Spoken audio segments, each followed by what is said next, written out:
एक छोटे से दूर दराज गांव में रहीम नाम का एक गरीब आदमी अपनी बेहद साधारण और कठिन जिंदगी गुजार रहा था।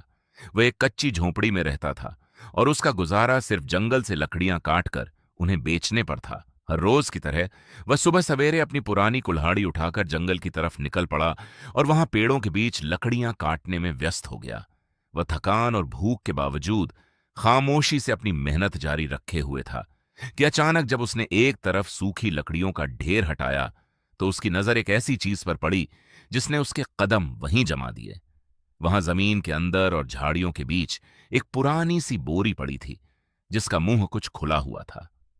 रहीम ने जिज्ञासा में आकर जब पास जाकर देखा तो उसकी आंखें हैरानी से फैल गईं, क्योंकि उस बोरी के अंदर बहुत सारी नोटों की गड्डियां मौजूद थीं। इतने पैसे कि वह अपनी पूरी जिंदगी में भी कभी एक साथ न देख पाया था। वह लम्हा उसके लिए खुशी और डर दोनों का मेल था, क्योंकि एक तरफ उसकी गरीबी का हर दर्द खत्म हो सकता था और दूसरी तरफ यह सवाल भी खड़ा था कि आखिर ये पैसे यहां किसके हैं, और अगर किसी को पता चल गया तो उसके साथ क्या हो सकता है। रहीम कुछ देर वहीं खड़ा हिचकिचाता रहा। फिर उसके दिलो दिमाग में गरीबी की वह तमाम तलखियां उभर आईं जो वह सालों से सहता आ रहा था। आखिरकार उसने एक गलत मगर इंसानी कमजोरी वाला फैसला किया और वह नोटों से भरी हुई बोरी उठाकर जल्दी से अपने घर की तरफ चल पड़ा। रास्ते भर उसका दिल अजीब बेचैनी में मुब्तला था। कभी उसे लगता कि कोई उसका पीछा कर रहा है और कभी वह खुद से ही नजरें चुरा रहा था। जब वह घर पहुंचा तो उसने बोरी एक अंधेरे कोने में पुरानी चटाई के नीचे छुपा दी, मगर उस रात उसकी आंखों से नींद पूरी तरह गायब थी। रात का अंधेरा गहरा हो चुका था और रहीम फर्श पर लेटा बार बार उस कोने की तरफ देख रहा था जहां बोरी छुपाई थी। अचानक खामोशी को चीरती हुई एक आवाज आई, ठक ठक ठक। रहीम के दिल की धड़कन जैसे एक लम्हे के लिए रुक गई। उसका पूरा शरीर पसीने में भीग गया। उसे लगा शायद पुलिस आ गई है, या शायद वे लोग जिनके ये पैसे हैं उसे ढूंढते हुए यहां पहुंच गए हैं। वह वहीं बुत बना बैठा रहा।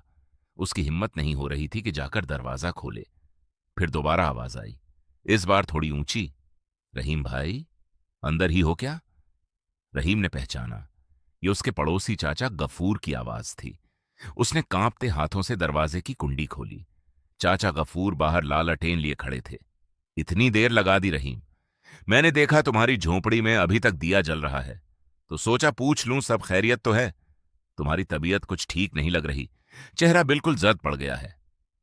रहीम ने घबराहट में अपनी जुबान संभालते हुए जवाब दिया, नहीं चाचा, वो बस आज जंगल में थकान ज्यादा हो गई थी, इसलिए नींद नहीं आ रही।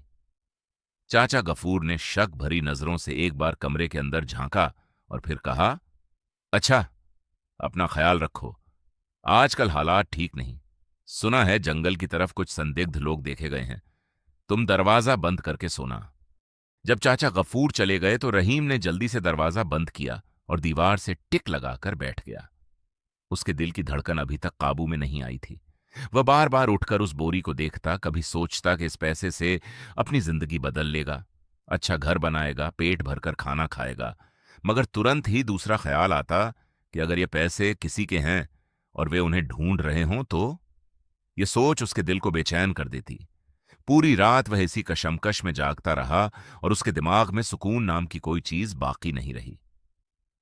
अगली सुबह वह थका हारा मगर उसी उलझन के साथ दोबारा जंगल की तरफ निकल पड़ा, लकड़ियां काटने के लिए नहीं, बल्कि उन्हीं पैसों के बारे में सोचते हुए। मगर आज उसका काम में दिल बिल्कुल नहीं लग रहा था। हर लम्हा उसकी आंखों के सामने वही बोरी घूम रही थी। उसका दिल बार बार उसे वही फैसला वापस लेने पर मजबूर कर रहा था, मगर उसके कदम जैसे खुद खुद उसे जंगल के उसी हिस्से की तरफ ले जा रहे थे जहां उसे वह बोरी मिली थी। वह सारा दिन उन्हीं ख्यालों में गुम रहा और शाम तक वह लकड़ियां काटने के बजाय सिर्फ सोचों के जंगल में भटकता रहा। अगले दिन भी उसका यही हाल था। न नींद पूरी हुई थी, न सुकून मिला था। अब उसके लिए असली मसला पैसा नहीं रहा था, बल्कि उसके अंदर उठने वाला वह तूफान था जो उसे हर लम्हा अंदर से तोड़ रहा था। अगले दिन रहीम फिर उसी बेचैनी के साथ जंगल में पहुंचा, मगर इस बार उसके हाथ में कुल्हाड़ी कम और सोचों का बोझ ज्यादा था। वह लकड़ियां काटने की कोशिश करता, मगर हर वार के साथ उसके दिमाग में वही बोरी और वही नोटों की गड्डियां आ जाती थीं, जैसे वे पैसे उसके नहीं बल्कि उसके ज़मीर पर एक बोझ बन चुके हों। दिन ढलने लगा तो वह खामोशी से उसी जगह की तरफ चल पड़ा जहां उसे वह बोरी मिली थी।